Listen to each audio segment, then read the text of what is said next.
2024 ஜனவரி 9ஆம் தேதி செவ்வாய்க்கிழமை இந்த ஆண்டின் முதல் பிரதோஷமாகும். மேலும் இந்த பிரதோஷத்தில் சிறப்பு சேர்க்கும் வகையில் மாத சிவராத்திரியும் ஒரே நாளில் சேர்ந்து வந்துள்ளது.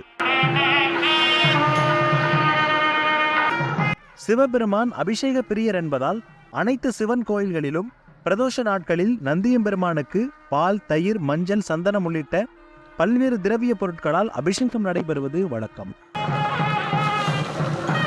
அதன்படி இந்த ஆண்டின் முதல் பிரதோஷம் தஞ்சை பெரிய கோயிலில் விமர்சையாக நடைபெற்றது.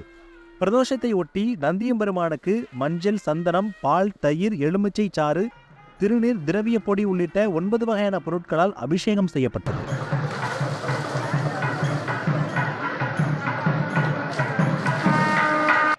பிரதோஷத்தில் ஏராளமான பக்தர்கள் கலந்து கொண்டு சாமி தரிசனம் செய்தனர்.